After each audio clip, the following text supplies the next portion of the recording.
PwC présente chaque année en levée de rideau du Forum de Davos une enquête très intéressante auprès de plus d'1 millier de PDG dans le monde entier.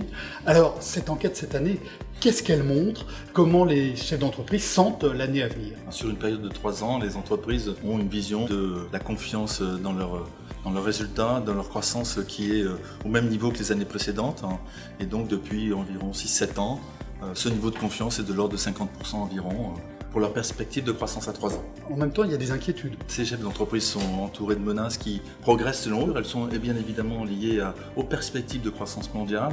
Au-delà de ça, c'est les problématiques de taux de change, c'est des problématiques de disruption technologique. L'incertitude devient la norme.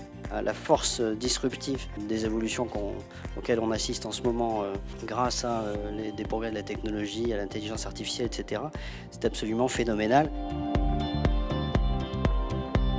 À Davos, on parle toujours beaucoup de technologie. Cette année, ce qui m'a frappé, c'était à quel point on a parlé d'intelligence artificielle. Les grands thèmes, cette fois-ci, c'était bien évidemment l'intelligence artificielle. On devrait parler aussi de la réalité augmentée, des transactions accélérées par le blockchain.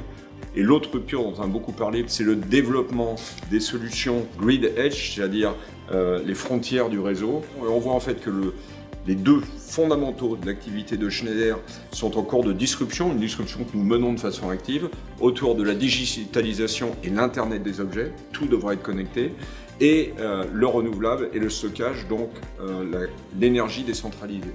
Donc on est au cœur d'une double révolution qui en plus s'auto-alimente, donc c'était un moment très particulier.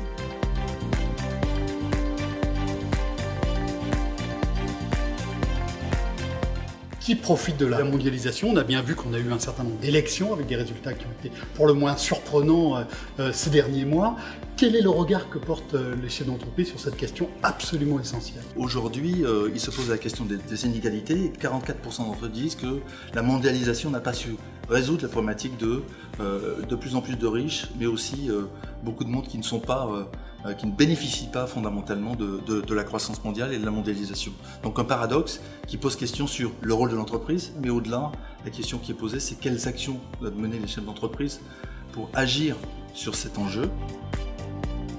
Donc on avait d'un côté plutôt certains pays en repli et de l'autre côté des entreprises qui ont de plus en plus décidé à mettre leurs compétences, leurs ressources humaines et leurs capacités mondiales au service de la résolution de problèmes de la société. Je pense que c'est quand même une des marques de Davos de rassembler des leaders qui estiment que leur entité, que ce soit un pays ou leur entreprise, a un rôle au-delà de ce qu'ils font eux-mêmes. Cet axe de leadership responsable est absolument clé et je crois que les gens qui y vont veulent que leur entreprise fasse plus que générer du profit, participe au développement des communautés dans lesquelles elle s'insère. Merci.